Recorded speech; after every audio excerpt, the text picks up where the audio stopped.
खंडणी आणि हत्या प्रकरणातला आरोपी वाल्मिक आणि इतर आरोपी सीआयडीला शरण येण्यापूर्वी बीडवरनं पुण्याला गेले होते का असा सवाल आता उपस्थित केला जातोय। ज्या कारमधनं वाल्मिक कराड सीआयडीला शरण गेला ती कार बीडवरून पुण्याला गेल्याचं सीसीटीव्ही आता समोर आलेलं आहे। वाल्मिक फरार असताना सीआयडी त्याला देशभर शोधत होती। त्याचवेळी वाल्मिक कराड बीडच्या आसपासच फिरत असल्याचा संशय आता व्यक्त होऊ लागलेला आहे। त्यामुळे अनेक प्रश्न उपस्थित झालेले आहेत।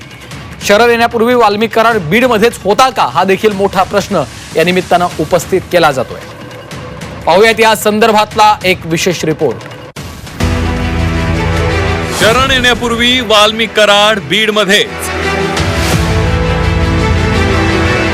30 डिसेंबरच्या रात्री वाल्मिक कराड मांजरसुंब्यात। सोलापूर धुळे मार्गावर वाल्मिकच्या कार।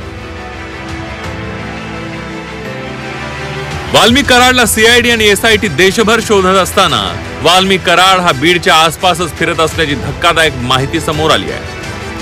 वाल्मिक कराड ज्या कारमधून सीआयडीला शरण गेला ती कार 30 डिसेंबरच्या रात्री 1:30 वाजता सोलापूर धुळे राष्ट्रीय महामार्गाच्या धाराशिव जिल्ह्यातल्या पारगाव टोल नाका येथून पास झाल्या।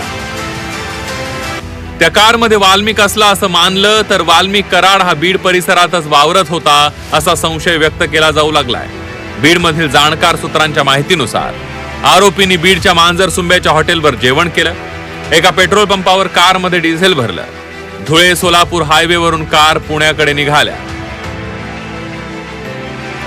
वाल्मिक कराड हा बीड परिसरात मोकाट फिरत असल्याची माहिती समोर आल्यानं पोलीस फक्त तपासाचं नाटक करत होते का असा सवाल या निमित्तानं उपस्थित केला जातोय। काल संध्याकाळी ते जाऊन हॉस्पिटलमध्ये ऍडमिट होतात आणि आज त्यांचा वकील त्यांची बेल ऍप्लिकेशन टाकणार होता। म्हणजे इतकी गंभीर घटना अख्खा महाराष्ट्र हदरून निघालाय आणि एवढी चौकशी होत असताना हे चाललंय काय। पण माझा आक्षेप हेच होता, मला भीती हीच होती की याच्यानंतर ते म्हणतील की आता झाली आमची चौकशी, न्यायालयीन कोठडी मिळाली की मेडिकल ग्राउंड्सवर, कारण इतक्या सहजासहजी मकोकामध्ये मिळत नाही म्हणून मेडिकल ग्राउंड क्रिएट करण्यात येतील आणि यांना मेडिकल बेल देण्याचे प्रयत्न केले जातील। तसंच होताना मला आता दिसतंय। म्हणून मी 2 दिवसापूर्वी आधी एडीजीना भेटले, काल डीजीना भेटले आणि काल सीजेनकडे जो अर्ज दिलाय की आता यांना तिथून हलवा आणि आर्थर रोडमध्ये जोपर्यंत असे लोक सडत नाहीत आणि तोपर्यंत त्यांना अद्दलही घडणार नाही। ज्या MH23 BG 2231 या कारमधून वाल्मिक कराड पुण्यात सीआयडीला शरण गेला ती कार शिवलिंग मोराळे या कार्यकर्त्याची होती। त्या कारमध्ये पुण्यातच वाल्मिक कराडला घेतल्याचं शिवलिंग मोराळेनं सांगितलं, पण हा दावा तितकासा खरा वाटत नाहीये। शिवलिंग मोराळेची कार वाल्मिक सोबत राज्यभर फिरत असल्याचा दावा या सीसीटीव्हीमुळे अधिक पक्का झालाय। वाल्मिकचा कारमधील वावर पाहता संतोष देशमुखांच्या कुटुंबानं पोलीस तपासावर संशय व्यक्त केलाय। आरोपी हा आरोपी असतो, कुणी पण त्याला क्षणा सगळी वेगळी ट्रीटमेंट आहे। त्याचं उत्तर वारंवार लोक म्हणजे लोकप्रतिनिधी आहेत, समाजसेवक आहेत, सामाजिक संघटनातील लोक आहेत विचारतात।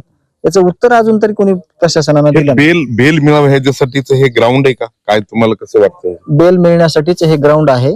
फिर्यादीला मॅनेजमेंटसाठी काय करता येतंय, राजकारण कुठं वापरता येतंय, कुठं दबाव तंत्र वापरता येतंय, यासाठी चाललेल्या ह्या सगळ्या हालचाली आहेत। वाल्मिक कराडच्या कार प्रवासाचं नवं सीसीटीव्ही समोर आल्यानं पोलिसांच्या तपासावर ही प्रश्नचिन्ह निर्माण झालंय। पोलीस वाल्मिकना शोधण्याचं सोंग करत होते का असा सवाल बीडमधील जनता विचारू लागली आहे। ज्ञानेश्वर पतंगे, झी 24 तास, बीड।